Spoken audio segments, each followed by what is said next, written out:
नमस्कार, मैं ए.के. यादव और आप देख रहे हैं नो कोल इंडियंस। आज मैं बात करने जा रहा हूं एनसीएल में मिलने वाली 25 सुविधाओं के बारे में जो मिलेंगी नॉर्मल सैलरी के अलावा। ये सभी सुविधाएं डेली रेटेड तथा मंथली रेटेड दोनों तरह के कर्मचारियों को मिलेंगी। डेली रेटेड यानी कि fitter, electrician, Turner, welder, machinist, dumper operator, dozer operator, dragline operator, soil operator, drill operator. तथा मंथली रेटेड यानी कि foreman, overseer, ओवरमैन, clerk, accountant etcetera. तो चलिए शुरू करते हैं डिटेल में। जैसा कि मैंने आपको बताया कि ये 25 सुविधाएं नॉर्मल सैलरी को छोड़ करके हैं। तो नॉर्मल सैलरी में मैंने रखा है बेसिक, डीए और स्पेशल अलाउंसेस। ये 3 पार्ट को छोड़ करके हम बाकी बात करेंगे 25 सुविधाओं के बारे में। तो इसमें सबसे पहला नाम आता है अटेंडेंस बोनस का। अटेंडेंस बोनस आपको 10% के रेट से मिलता है। ये बेसिक के 10% के रेट से मिलेगा और ये तिमाही मिलता है, हर तीसरे महीने, यानी कि पेमेंट मिलेगा हर महीने का, लेकिन हर तीसरे महीने पेमेंट होगा। ठीक है। ओवर टाइम आप जितना करेंगे उसके जस्ट डबल, यानी कि अगर आपने 16 घंटे अगर ओवर टाइम पूरे महीने में किया है तो आपको 32 घंटे का पेमेंट होगा, ये ध्यान रखिएगा। तो 32 घंटे का पेमेंट यानी कि 4 दिन का पेमेंट होगा आपको। 4 दिन की सैलरी के बराबर अगर आपने 16 घंटे ओवर टाइम किया है तो 4 दिन के बराबर आपको पेमेंट हो जाएगा, सैलरी के बराबर। इसके बाद आते हैं ट्रांसपोर्ट सब्सिडी पे। ट्रांसपोर्ट सब्सिडी आपको 23 रुपये प्रतिदिन के हिसाब से मिलती है। चौथा नंबर है कन्वीनियंस रिम्बर्समेंट का। कन्वीनियंस रिम्बर्समेंट आपको 50 रुपये प्रतिदिन के हिसाब से मिलेगा, परंतु इसके लिए आपके पास बाइक होनी चाहिए, साथ ही साथ वैलिड ड्राइविंग लाइसेंस। ये दोनों चीज़ आपके नाम से होने चाहिए, तभी आपको मिलेगा। जब आपको ये कन्वीनियंस रिम्बर्समेंट मिलेगा तो ट्रांसपोर्ट सब्सिडी जो इससे ऊपर वाला पार्ट है 23 रुपये प्रतिदिन, वो नहीं मिलेगा, ये ध्यान रखिएगा। 5वें नंबर पे आते हैं एडिशनल ट्रांसपोर्ट सब्सिडी या नाइट शिफ्ट अलाउंस भी इसको बोलते हैं। तो ये 35 रुपये प्रतिदिन के हिसाब से मिलेगा, परंतु ये तभी मिलेगा जब आप नाइट शिफ्ट ड्यूटी करेंगे तब। जितने दिन आप नाइट शिफ्ट ड्यूटी महीने में करेंगे उसका ये पेमेंट किया जाएगा 35 रुपये प्रतिदिन के हिसाब से। अब आते हैं छठे पॉइंट पे, स्पेशल इंसेंटिव। स्पेशल इंसेंटिव जो होता है ये प्रोडक्शन बेस्ड होता है और इसके लिए क्राइटेरिया है कि आपको मिनिमम 21 दिन अटेंडेंस होनी चाहिए। अगर आपकी 21 दिन अटेंडेंस है तभी आपको स्पेशल इंसेंटिव मिलती है।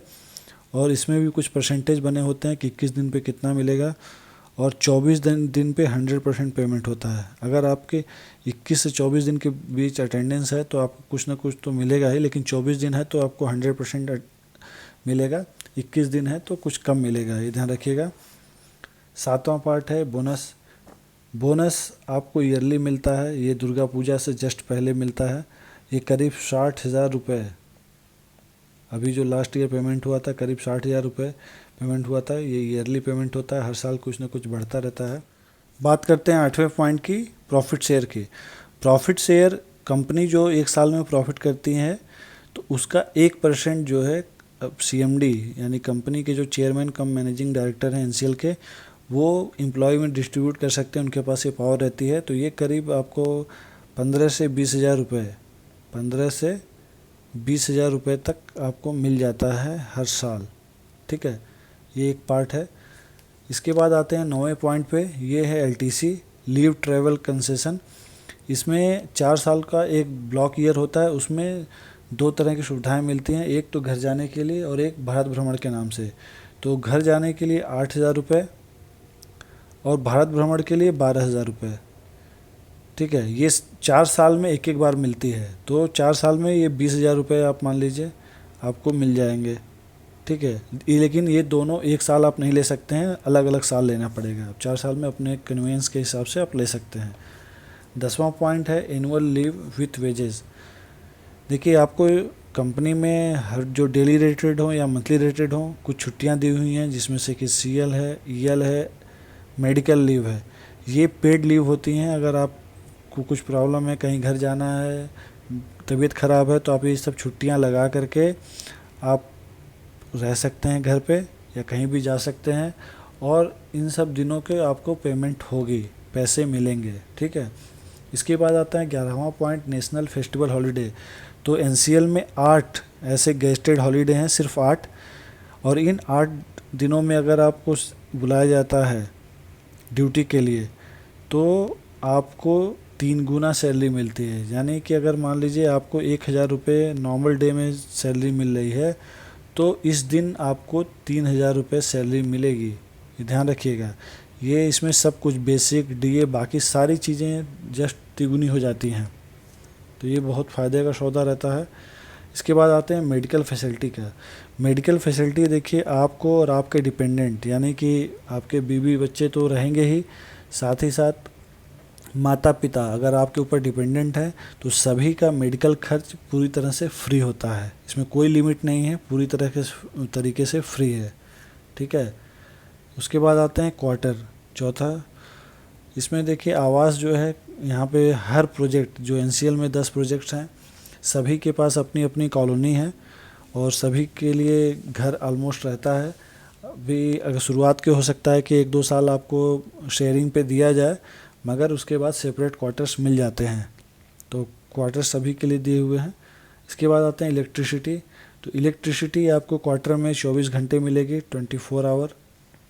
और इसका सिर्फ चार्ज जो कटता है 1% बेसिक का। जैसे कि मान लीजिए 1,000 अगर 30,000 रुपये आपकी महीना सैलरी बन रही है, जो बेसिक का 1% रहता है, तो 300 रुपये आपके कट जाएंगे इसके बिजली के। लेकिन इस 300 रुपये में आपको जितना यूज़ करना है अपना उतना यूज कर सकते हैं इलेक्ट्रिसिटी। ठीक है, कोई लिमिट नहीं है यूज़ करने का, लेकिन ये चार्ज फिक्स है 1%। आपका जैसे जैसे बेसिक बढ़ता जाएगा ये अमाउंट बढ़ता जाएगा। वाटर सप्लाई, आपको कॉलोनी में हमेशा वाटर सप्लाई मिलता रहेगा। इसके लिए इंटीग्रेटेड वाटर सप्लाई सिस्टम करके एक प्रोजेक्ट जैसा अलग सा सिस्टम बना हुआ है, वहीं से पूरे सभी 10 प्रोजेक्ट की वाटर की सप्लाई होती है। ठीक है। और उसके बाद आते हैं 16वां पॉइंट है फ्यूल अलाउंस। इसमें देखिए फ्यूल अलाउंस में हमको एलपीजी सिलेंडर हर महीने एक मुफ्त मिलता है, चाहे डेली रेटेड हो या मंथली रेटेड, सभी को एलपीजी सिलेंडर एक सिलेंडर हर महीने फ्री मिलता है, आप यूज़ करें ना करें। अब आते हैं 17वें पॉइंट पे, स्कूल फ़ी। देखिए हर प्रोजेक्ट में एक डीएवी स्कूल है जनरली, और कहीं कहीं पे डीपीएस भी है, एक प्रोजेक्ट में डीपीएस भी है। तो इन सब स्कूलों में जो बाहर मतलब नॉर्मल अगर आप एम्प्लॉय ना हो तो उसमें फ़ीस ज़्यादा रहती है, और एम्प्लॉय के लिए सब्सिडाइज्ड रेट पे बहुत कम फीस रहती है। साथ ही उसी तरह 18वां पॉइंट स्कूल बस है। स्कूल बस में जो बच्चे जाएंगे आपके, उनको भी छूट मिलती है, उसमें भी पैसे बहुत नाम मात्र के लगते हैं, ये भी एक फ़ायदा है। और 19 पॉइंट हायर एजुकेशन। अगर आपका बच्चा ग्रेजुएशन में मान लीजिए किसी गवर्नमेंट जैसे इंजीनियरिंग कॉलेज में चला जाता है, आईआईटी एनआईटी, तो उसका पूरा खर्च मतलब जो ट्यूशन फीस रहता है वो, और साथ साथ हॉस्टल फ़ी, अगर वो हॉस्टल में रह रहा है तो पूरा जो है कि कंपनी देती है, आपको रिम्बर्स करती है। देखिए 20वां पॉइंट है हॉलीडे होम्स। हॉलीडे होम्स क्या है कि कुछ ऐसी चुनिंदा जगहों पे जिसका कोल इंडिया से टाई अप है, वहाँ पे कुछ होटल्स इन्होंने बुक कर रखे हैं। आप अप्रूवल लेके यहाँ पे जाएंगे तो सिर्फ 150 से 200 रुपये इनको पर डे रुपये आपको चार्ज देने पड़ते हैं, और ये आप यहाँ पे छुट्टियाँ बिता सकते हैं। देखिए 21वां पॉइंट है वर्क्समैन कंपनसेशन बेनिफिट। अगर ड्यूटी के दौरान मान लीजिए किसी को चोट लग जाती है या अनफॉर्चुनेट किसी की डेथ हो जाती है, तो उस केस में कंपनसेशन कंपनी ने फिक्स किया हुआ है। ये हर 5 साल में रिवाइज भी होता रहता है वेज बोर्ड के साथ। ठीक है। इसके बाद आते हैं 22वें पॉइंट पे। इसमें देखिए नौकरी देने की बात कही गई है। अगर मान लीजिए किसी का डेथ हो जाता है, कोई भी एम्प्लॉय चाहे ड्यूटी में हो या उससे बाहर, तो उसके डिपेंडेंट को नौकरी दी जाती है। ठीक है। अगर वो नौकरी करना चाहे तो उसको नौकरी मिलेगी, अगर नौकरी नहीं लेना चाहे तो उसको मंथली पैसे भी मिलते हैं अगर वो चाहे तो। ठीक है, सर्वाइवल के लिए, उसकी फैमिली के लिए। उसके बाद 23वां पॉइंट है ग्रेचुटी। ग्रेचुटी रिटायरमेंट के समय आपको मिलती है, ये 20 लाख रुपए आज की डेट में है, और ये घटती बढ़ती रहती हुई कुछ दिन पहले ही 10 लाख से 20 लाख हुई है। इसके बाद आता है पेंशन। पेंशन देखिए आपका जो पैसा कटता रहता है महीने का, सैलरी स्लिप वाले सेशन में मैंने बताया है 7% के रेट से, तो ये उसी का जो जमा हुआ फंड रहता है उसी से सैलरी मिलती है। तो ये पेंशन मिलती है, ये आपके लास्ट 10 मंथ्स का जो बेसिक प्लस डीए का एवरेज रहता है उसका 25% मिलता है, और ये फिक्स रहता है पूरे लाइफ टाइम, इसमें कुछ चेंजेस नहीं हो जाते हैं। जो रिटायरमेंट के समय एक बार फिक्स हो जाएगा वही पैसा आपको मिलता है।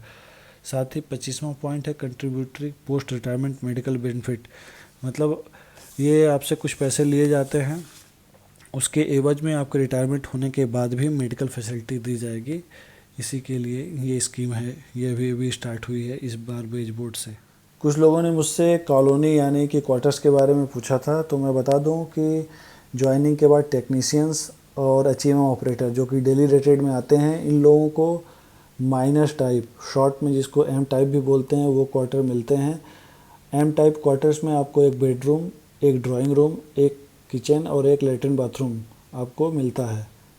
मंथली रेटेड एम्प्लॉय जिसमें से कि फोरमैन, ओवरमैन, ओवरसीयर, अकाउंटेंट, ये सारे लोग आते हैं, इन लोगों को बी टाइप क्वार्टर मिलता है। बी टाइप क्वार्टर में 2 बेडरूम, एक ड्राइंग रूम, एक किचन और एक लेटरिन बाथरूम होता है। तो ये 2 तरह के क्वार्टर हैं।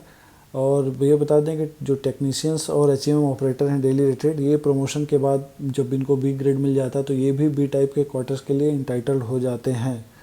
तो एलिजिबिलिटी के हिसाब से ये क्वार्टर्स मिल सकते हैं आपको। सभी प्रोजेक्ट्स में, एनसीएल में सबकी अपनी अलग अलग कॉलोनी है, सब सारी व्यवस्थाएं हैं।